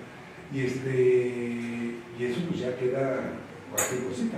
Entonces, nosotros hemos arruinado toda nuestra arquitectura. ¿Por qué es la herencia indígena y por qué es la herencia española? Todo se destruye. Los indígenas porque hay nuevos ciclos y lo que sea. Miren, esta es la que les digo de Tomás Mondragón. Vean qué maravilla. Este es el espejo que no te cae. Entonces, tiene la mujer hermosa en la mitad y en la otra mitad la osamenta de ni te creas de tu belleza. Tú tienes la muerte en ti misma. Va a despertar cuando menos lo esperes. Este es un cuadro de 1856 y esto también está en La Profesa. La Profesa está ahí que es Madero con Isabel la Católica, ¿no? A espaldas del Hotel Gilo, ¿no? Y La Profesa ya abre la pinacoteca, estuvo años cerrada. La están abriendo con visitas guiadas los sábados de 12 a 2. Y si van, no van a ver todo, pero ahí hay 450 lienzos tan escalofriantemente buenos como estas dos pruebitas que les traemos. Una, muy de un pintor formado por españoles, nada más con un cráneo, ¿no? Que es el símbolo siempre del recogimiento que tienen anacoretas y ermitaños y los grandes sabios, como los padres de la iglesia, San Agustín, Santo Tomás, o el santo patrón y protector de los intelectuales y traductores, que es San Jerónimo, que por sobre todos tiene un cráneo como símbolo de él. Y ¿qué es eso? Miren nada más, una cosa tristísima, ¿no? Ahí está San Francisco Borja, que es un santo bastante pinche, ¿no? ¿No? El cuadro no es de los mejores de este hombre, pero es un cuadro bastante interesante, ¿no? Porque ahí está todo el resplandor de la divinidad cuando ya entrega su soplo vital el Hijo al Padre y va camino al reino de los cielos. Pero aquí, ahí está la muerte coronada, que ese sí es singular, ¿no? Que al cráneo le pongan una corona. Digamos que tiene esta gracia. Bueno, ese es Alonso López de Herrera, perdón. Alonso López de Herrera parece el divino rostro y este es su pintor español, no es un pintor. Y bueno, si vemos todo este paréntesis de lo que sucede en Navantas, de alguna manera va a representar toda la ideología occidental que va a ser instaurada como lo establecido dentro de los cánones de la estética en nuestro país. Y así va a pasar todo el barroco, en donde toda la gente va a estar en contacto con este tipo de arte, considerándolo como la máxima expresión estética pues, en la historia del arte, ¿no? Y se convierte también en parte de la historia de México. Y así vemos como toda esta labor de tratar de occidentalizar a nuestro México, pues deja como en la sepultura, en una metáfora, a todos aquellos ídolos y a todas aquellas representaciones pues, prehispánicas que habían marcado una diversidad pues, estética y formal, no nada más religiosa, sino artística pues, de nuestro México, ¿no? Terminando este recorrido que hicimos ya sobre la Vanitas, vamos a empezar a ver qué es lo que sucede después del barroco. ¿Qué es lo que sucede cuando nosotros vamos a iniciar la era pues, del México moderno? ¿Cómo México se integra a la modernidad desde el punto de vista del arte en estos temas, ¿no? En el tema de la muerte, en el tema del uso de los cráneos, en el tema de la cabeza? Bueno, hoy es el siglo XX. Yo creo que hasta hoy estamos aquí y seguimos la siguiente porque van muchas preguntas. Sí. Nomás les decimos rápidamente, la calavera, así como la calaverita de azúcar se fecha un poco por ahí de 1890, lo mismo pasa acá. La recuperación popular de la calavera la va a hacer Manuel Manilla en 1890 y después la va a recuperar José Guadalupe Posada. Entonces, ya eso no es el 19, es prácticamente el siglo XX. Pues yo creo que dice muy bien Hilda Trujillo, y eso ya lo dejamos para el próximo miércoles y le hincamos el diente, pero ahora sí, pregunten, rechiflen. Yo tengo aquí algunas dudas que me apena preguntar dada mi ignorancia. Pero, digamos, después de la conquista, están los códices, las representaciones, usan a la mano de obra indígena, que por cierto Coyoacán ha sido siempre, yo reflexionaba con el director de gobierno, el maestro Julio, que en los pedregales se llevaban a los canteros a hacer, digamos, a intervenir, se llevaban las piezas, ¿no? El idolatraje a la Ciudad de México, al centro, pero también las rosas, los arreglos florales, entonces, en el mundo prehispánico. Por lo tanto, Coyoacán es milenariamente tierra de artistas. Sí, claro. No, o sea, ya no es que ahora, o bueno, el siglo XIX, XX, o después de la era española, Coyoacán se convirtiera, Coyoacán se convierte en un sitio de artistas después con la llegada de Francisco Sousa en el XIX. Pero, y hoy te sientas aquí en un café y te toca, digo, ayer alguien acabó, dices que estoy ensayando ballet, y otro hablando de ópera, o sea, aquí todo el mundo tiene algo que ver, digo, sobre todo en el centro de Coyoacán, ¿no? Y entonces, a la llegada de los españoles, la primera representación son los códices, y luego emplean la mano de obra sofisticada que hay para hacer sus templos, ¿no? Las esculturas, o los leones que parecen perros, porque los indígenas no les describían, pero no los conocían. Los leones de las iglesias. Pero bueno, y después ya empezó todo el tema de la representación indígena de la que hablas de las iglesias. En ese momento que una producción artística europea que se importa la obra, en México, ¿en qué momento se destaca la primera pintura originaria de México? ¿En qué siglo? De nosotros, mexicanos. Pues yo creo que en el 17, yo creo que del propio barroco. Yo creo que ahí sí, creo que Villalpando, ¿no? Que es tardío, ¿no? Ya es un ejemplo perfecto de una pintura que no es europea.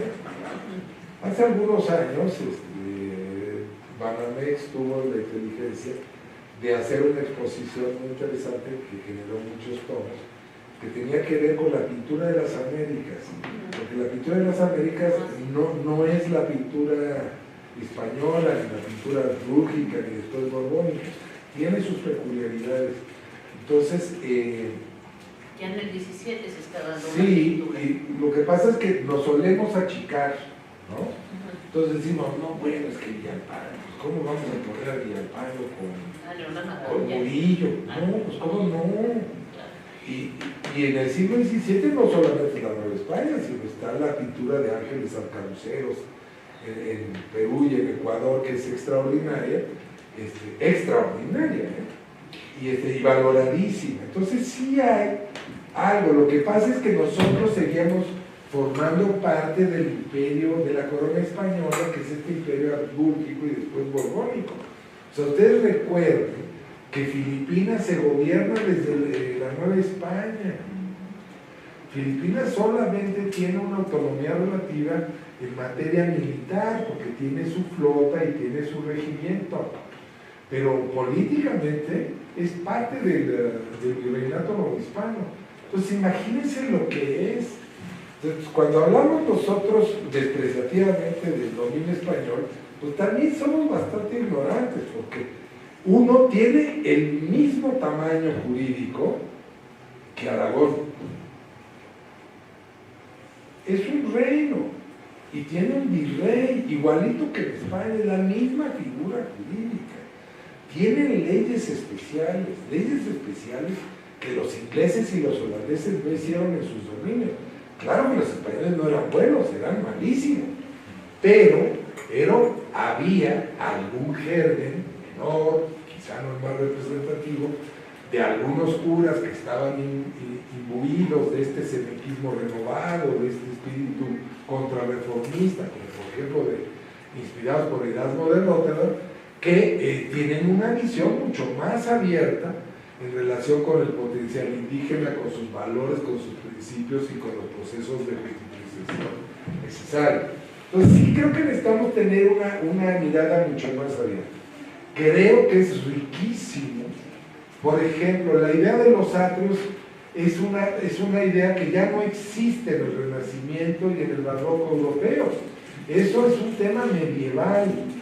Tiene que ver con estos creyentes desconfiados, con estos devotos a medias o en proceso de serlo, que no quieren entrar a los templos. Por eso la arquitectura americana, la arquitectura novohispana, peruana y demás, recurren a estos espacios abiertos que están confinados y que la presencia de lo sagrado está a cielo abierto.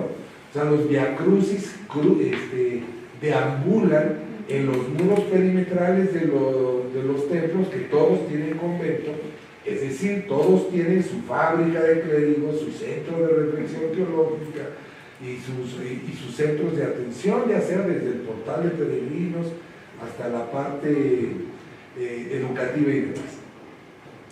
Decía ahí, bueno, lo que pasa es que aquí hay de clérigos a clérigos y hay de conquistadores a conquistadores.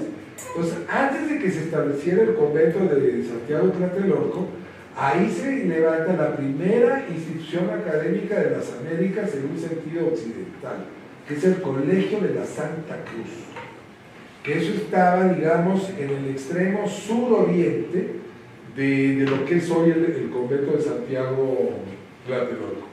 Si ahí van, en esa punta del desconvento, donde pueden entrar ya desde allí, que está la zona arqueológica de Tlatelolco, y el ingreso a lo que era la unidad de conferencias de la antigua Cancillería, en esa esquina, ahí se pudo hacer la recuperación de algo que se llama la caja de agua.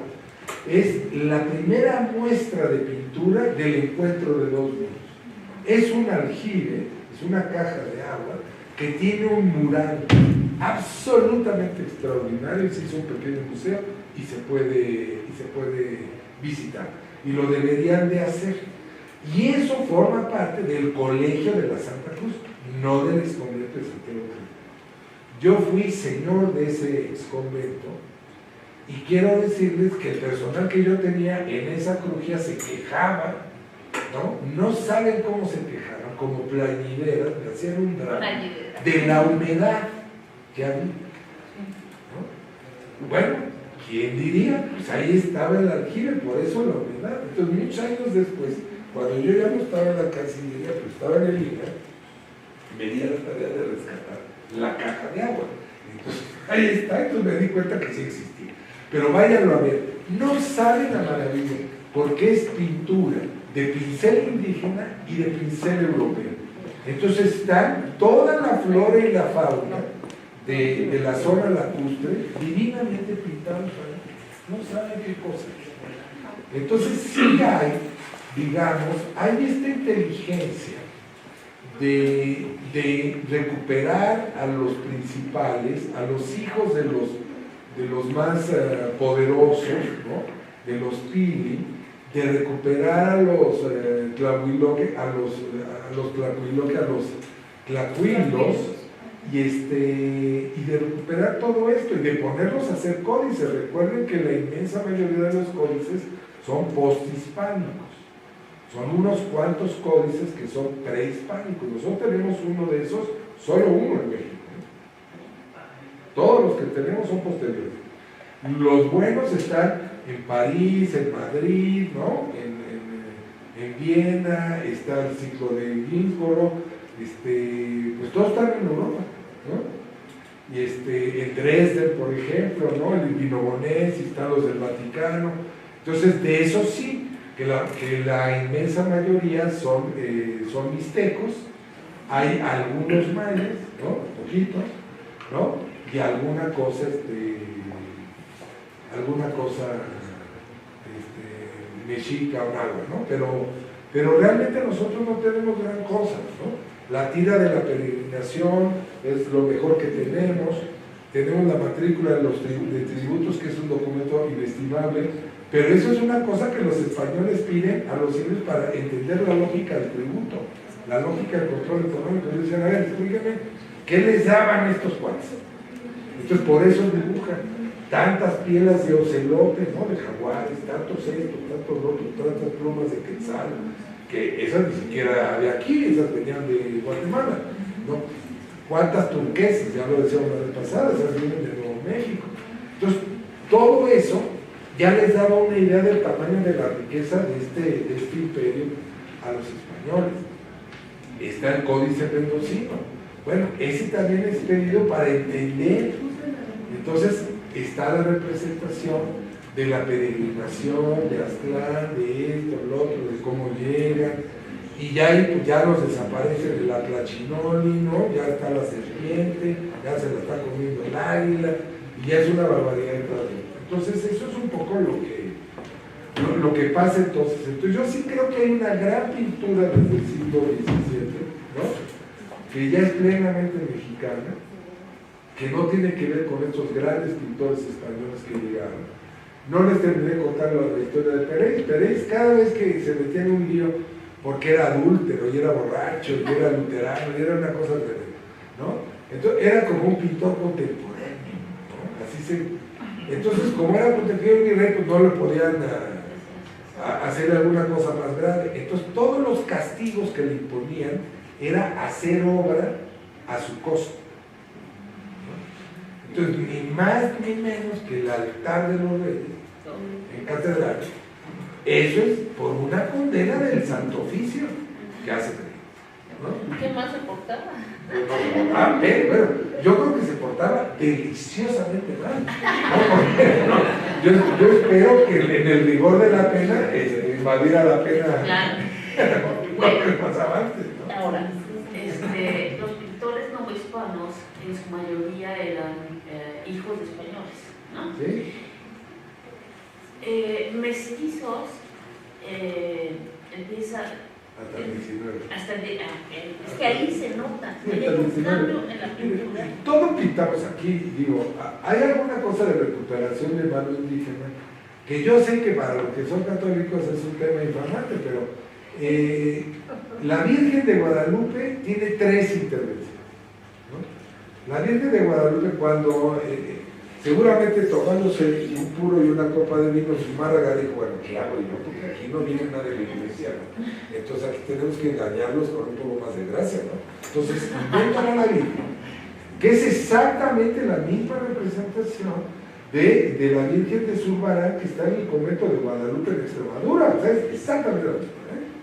Y ahorita les explico por qué también pasan estas cosas. No, una Virgen árabe. Morena, está, pero está la ciudad que fui yo y luego cerquita como a una hora está el poblado de Guadalupe, se llama, ¿verdad? Y es idéntica, incluso es más morena, es casi negra. ¿No? Guadalupe, Guadalupus, Valle de Lobos. Y entonces... Acuérdese que todos los mexicanos somos Guadalupe. No todos, no, pero bueno, casi todos. No, si es una virgen que está fantástica. Lo que yo quiero decir es que eso es obra de una mano indígena, de un tlacuilo que ya adquiere un nombre, que es Marco Zipac. ¿Esa la Virgen? La Virgen de Guadalupe. ¿De qué siglo es? ¿De qué año más o menos? Pues no, Zumárraga es luego del 16, ¿no? ¿Y Marcos Zipac? Marcos Zipac. Claro, le meten mano. Ahí hay mano de Cabrera. Acuérdense que Cabrera es un oaxaqueño. Los oaxaqueños son terribles. Se hacen del poder y no lo sueltan, ¿no? Así es Juárez, y así es Díaz, y así es Ortega, ¿no? Bueno, él es el presidente vitalicio del gremio de pintores, Cabrera. Entonces él se quedaba con las mejores condiciones de mercado. Entonces imagínense, Cabrera es un pintor mucho después, ¿no? Mucho tiempo después, y tiene mano de Cabrera. Entonces hay 3 manos, no me acuerdo cuál es la otra mano que hay ahí de por medio en lo de la Virgen de Guadalupe, pero es un cuadro técnicamente, materialmente muy estudiado, simbólicamente muy estudiado, y no hay la menor duda de la mano indígena. De la mano indígena. ¿Está firmado? ¿Está firmado? No, pero están los documentos que acreditan la participación de Marcos Zipac, ¿no?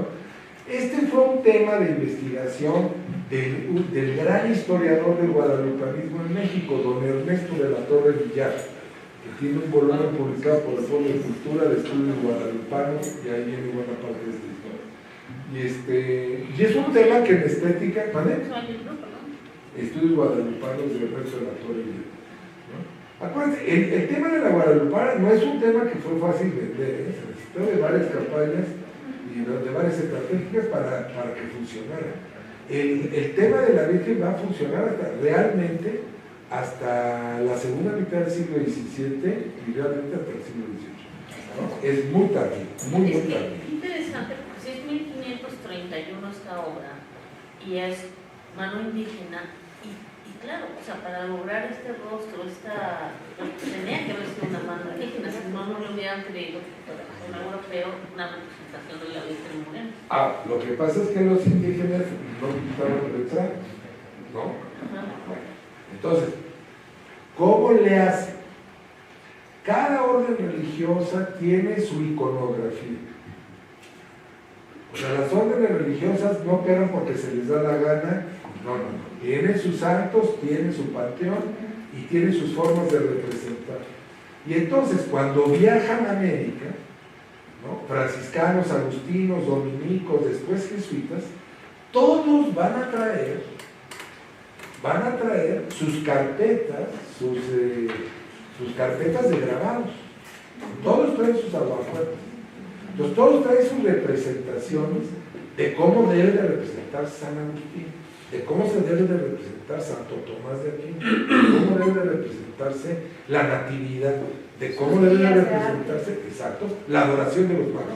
Y no lo hacen igual, o sea, uno de ver iconográficamente un cuadro, uno sabe, en el caso de pintura católica, si eso es inspiración franciscana o eso es inspiración dominica o agustina o carmelita, lo que sea, porque tienen una forma peculiar de hacerlo, porque ponen el acento en distintas cosas. No solo es que los santos sean diferentes, que esa, digamos, es la primera forma de eliminarlo fácilmente, porque uno dice, bueno, pues si es Santa Catarina de Siena, pues qué coches tiene que ver en todo, ¿no?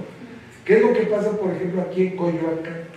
Que es muy interesante, porque nosotros decimos, no, pues es que Coyoacán, San Juan Bautista es un templo franciscano. Sí, es un templo franciscano.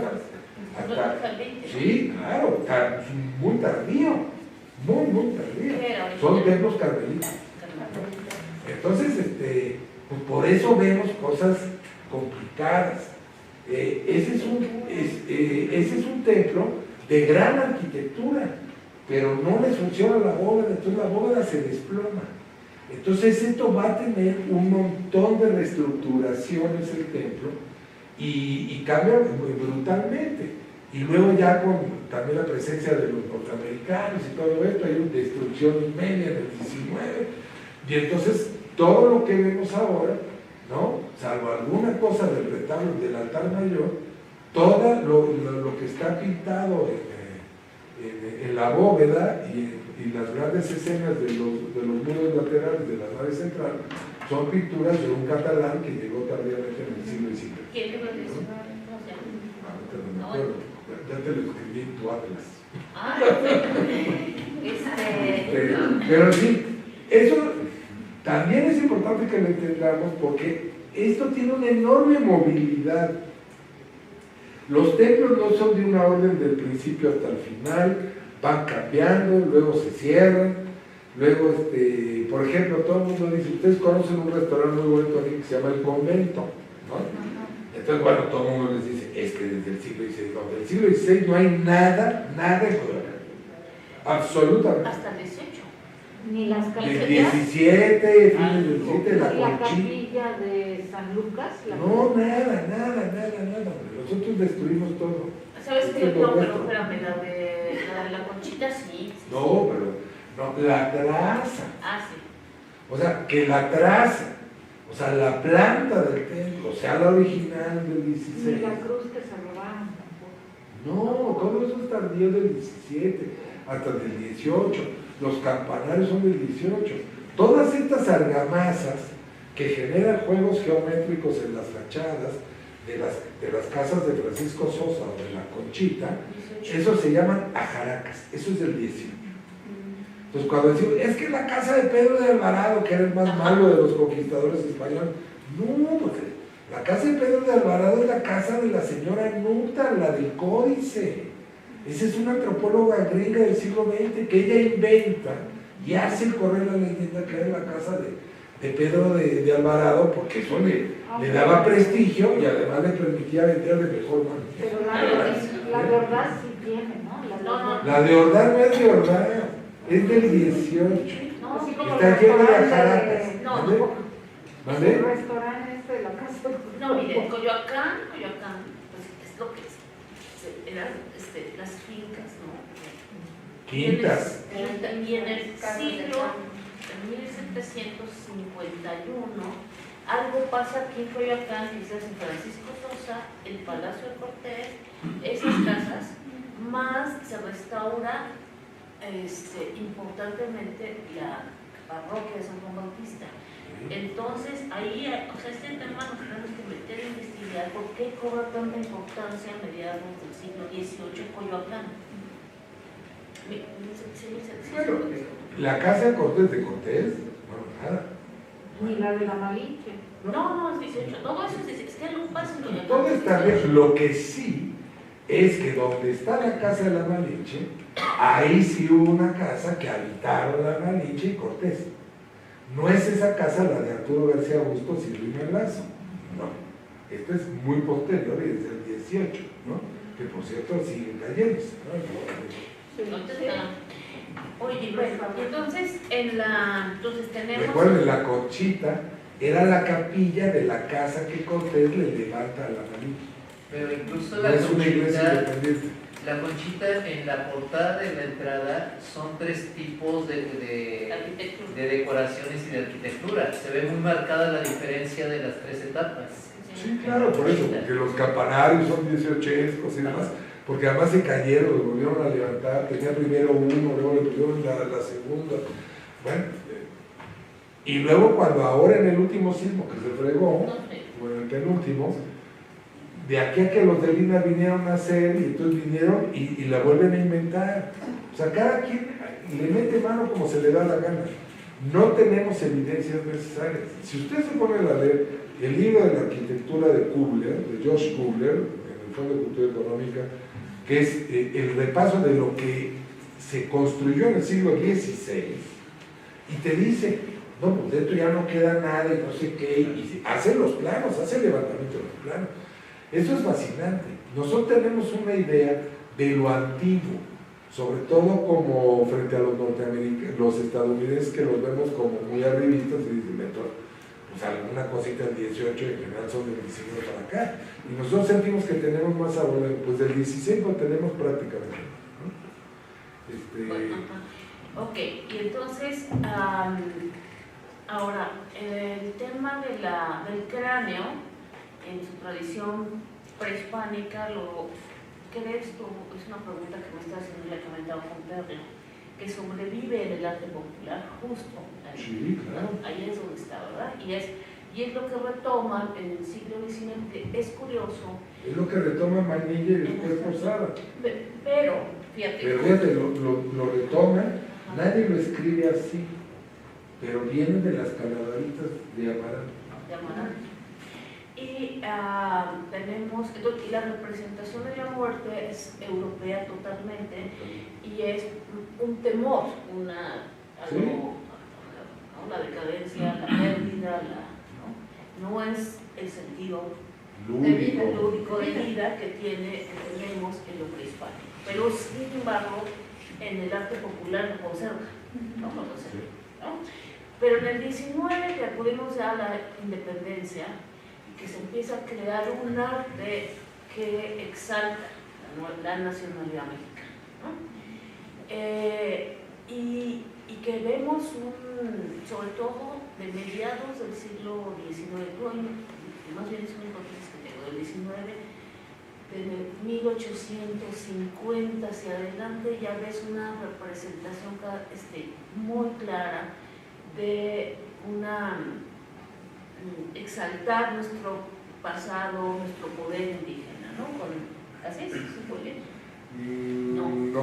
Okay. No, les voy a decir, miren, esto es una cosa tristísima, pero la primera representación de indios principales, ¿entiendes?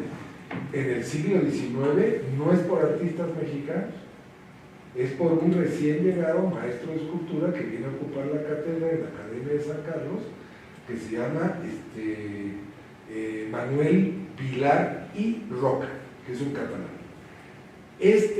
Lo van a traer junto con el Pelegrín Clavé.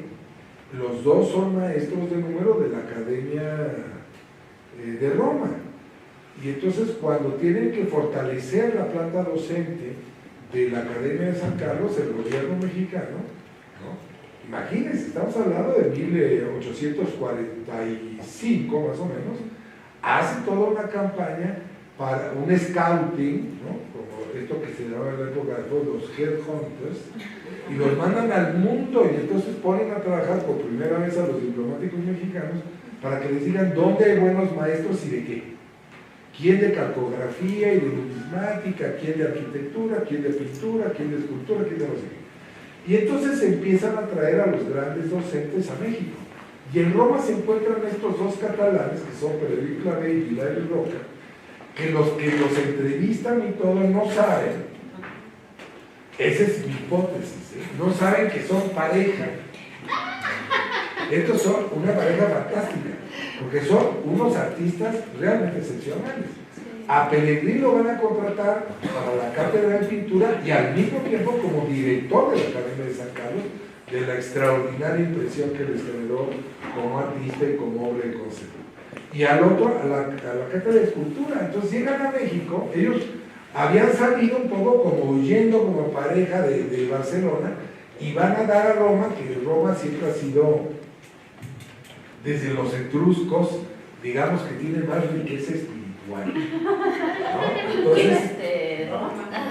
Sí, esos hombre, mujer, pájaro, quimera, no le hacen ascos, y entonces ellos están allá muy contentos, nadie los molesta. y se los traen a México. Y ellos van a venir a hacer un trabajo extraordinario. Llegan acá y Manuel Vilar y Roca se va a sorprender que la escultura, lo único que hay aquí son alegorías, símbolos, metáforas de cosas grecolatinas y de puras cursilerías europeas. Dicen, bueno, ¿y qué les pasa? Pues si tienen un pasado indígena fantástico, realmente espléndido. Y entonces la primera figura que hace es Tlahuicole. Tlahuicole es el gran general tlaxcalteca que está invicto hasta que tiene un enfrentamiento en Guerra Florida contra las tropas de Moctezuma Xocoyotzin, es vencido, lo admira a tal grado Moctezuma Xocoyotzin que le ofrece ser el comandante de sus ejércitos. Y claro que es un hombre de honor, le dice, no, yo no puedo, yo soy tlaxcalteca, yo no estoy contigo, yo quiero morir en combate gladiatorio.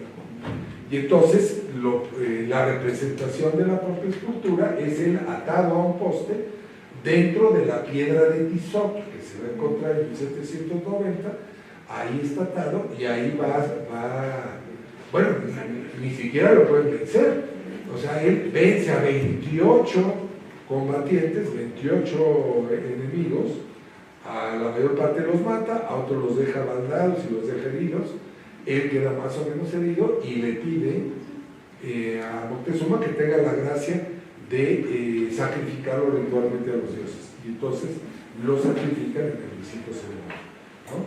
Esa es la primera escultura, ¿no?, que hace Manuel Vilar y Roca, 1848. Después va a ser a Moctezuma Xocoyotzin. O sea, ahí sí ya vemos toda una carga ideológica. O sea, va a ser a pusilánime emperador mexica que por rangas o por mangas es incapaz de enfrentarse a los españoles, pudiendo hacer los añicos con solo moverse, ¿no? A ese. Y luego, cosa inaudita, hace a la Malinche, doña Marina Simón. Solo Tlahuicole se funde en bronce.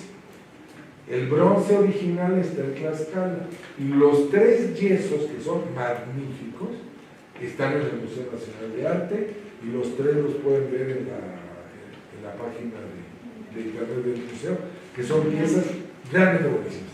Hasta ahí empieza. Entonces ustedes imagínense, hasta mediados del siglo XIX, o sea, ya teniendo 30 añitos más o menos de vida independiente, ya volteamos al pasado indígena. Pero desde la perspectiva europea. Desde la perspectiva europea, porque no agarran, digo, a Calzoncin, el resistente cacique de Sinsunza, no agarran a estos, sí, a los gobernantes y además a los aliados directa o indirectamente de los españoles, ¿no? Y además la manera en la que tratan las formas va a ser al estilo occidental. O sea, no hay una diferenciación verdaderamente notable de cómo se hicieron estas esculturas. O sea, no se parecen a una escultura prehispánica. No, claro que no. Tlahuicole, por ejemplo, es lo más cercano a Hércules. Exacto. ¿De dónde lo sacaron a no? Viene de Corinto, o de Tebas, o de dónde chingos viene, porque es una cosa fantástica. Y le ponemos bigotes como de Gengis Khan. Y yo creo que todo eso también genera un cierto tipo de disociación, porque, o sea, como pueblo, o sea, nosotros mexicanos, pues al observar que va a haber una representación de mexicanos, pero vestidos como la europea, o pensados como la europea, ¿y qué pasó con los símbolos? ¿Y qué pasó con la pintura? ¿Y qué pasó con los códices? Y ahora es el óleo.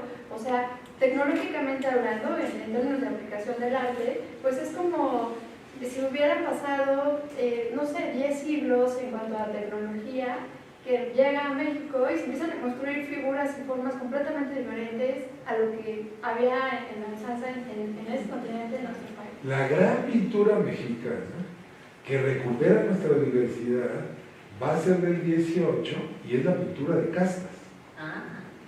La pintura de castas es fantástica porque nos dice todas las combinaciones posibles. Todas. Pues, que si cambujo con el conillo, no sé qué, Santa María. y todas las cosas más extravagantes que ni las sé. Bueno, pero son fantásticos esos pueblos, porque ahí sí, sin prejuicio alguno, se hace, digamos, una genealogía de nuestro enorme mosaico etnográfico, ¿no? Que eso es realmente apasionante, ¿no? Porque imagínense la cantidad de seres que tenían piquete de negro, de indio, de chino, de no sé qué, de blanco, bueno, y los trataban sin identidad. Entonces de pronto tenemos un catálogo que nos dice ahora sí que quienes quieren los precios, ¿no? Entonces sabemos, bueno, cómo denominarlos. Entonces para uno mismo, cuando no conoce la cultura de casta, sí es una auténtica sorpresa ver esa variedad étnica, racial, y darnos cuenta que las razas no existen. Lo que existe son estas mezclas inauditas. O sea, de los que estamos aquí, el que menos tiene debemos de tener 7, 8 piquetes de distintas cosas, ¿no? Me averigüé. Bueno, pues, muchísimas gracias. Si no terminamos, nos seguimos aquí toda la noche y nos quedamos solos platicando. Muchas gracias.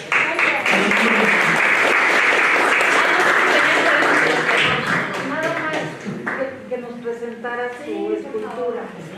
Ya nada más que cosa. Esta escultura Se les va a rifar.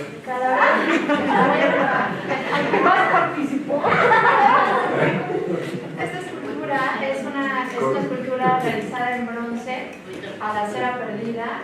Tiene una forma de ser producida que va entre tecnología 3D y modelado a mano, y representa el camino que tienen que recorrer los muertos para llegar al inframundo, acompañados de su máster, que es el Soul Spring.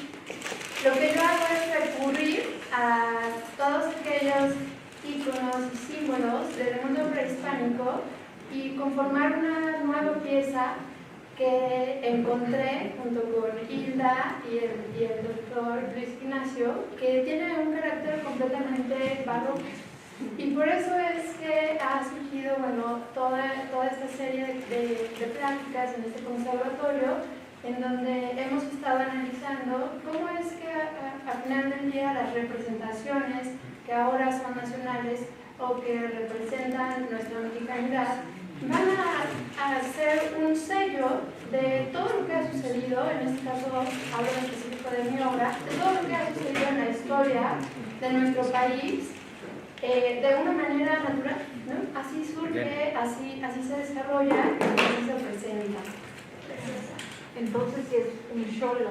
Es un solo escuincle, es un colibrí. Todos los elementos que se utilizan en mis piezas son de procedencia prehispánica, y creo yo que toda la naturaleza que existe aún en nuestros días, con todas las amenazas que hay en el medio ambiente, siguen siendo esos remanentes que marcan nuestros orígenes y que nos llevan hacia la historia de nuestros antepasados. Y de alguna manera hay que contemplarlos y hay que atesorarlos. Perla, una pregunta. Esta pieza, ¿te acuerdas que fuiste a ver la pieza de Frida Kahlo? Sí.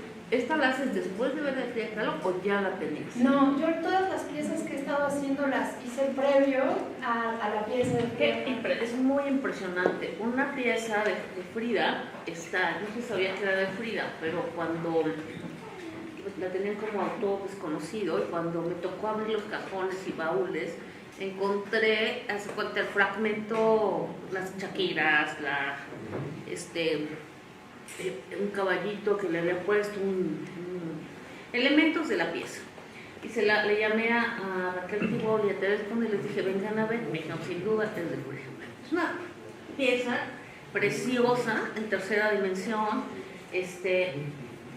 pero verla sin conocer esa obra, o sea, tienen elementos. Yo hasta pensé que te habías inspirado de Frida para hacerla. Como decía John, decía John,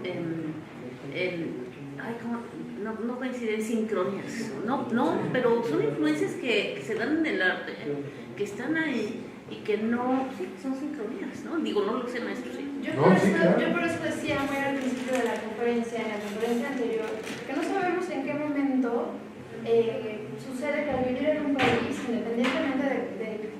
cuántas mezclas traigamos o cuántos piquetes tengamos en nuestro árbol genealógico. Yo creo que lo que nos hace mexicanos es la tierra en la que nosotros vivimos y que esa tierra se comunica a través de nosotros. Y entonces nosotros al manifestarnos, o sea, cuando eres un artista y te manifiestas a través de tu obra, pues lo que vas a manifestar es esa parte orgánica que tú tienes y esa parte orgánica que está conectada con la naturaleza y con los elementos.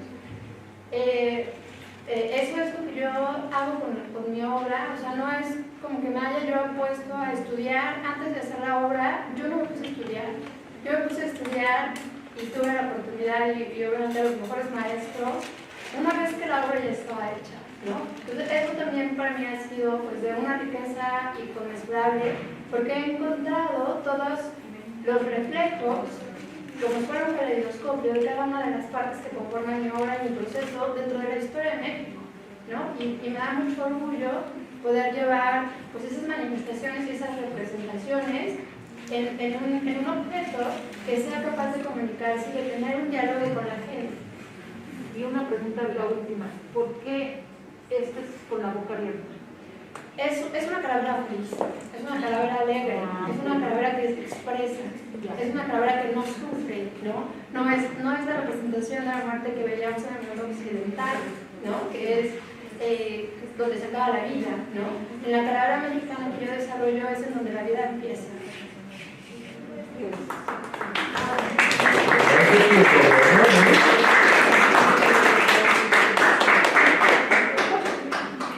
Pues ya luego nos darán los billetes para la rifa, ¿no?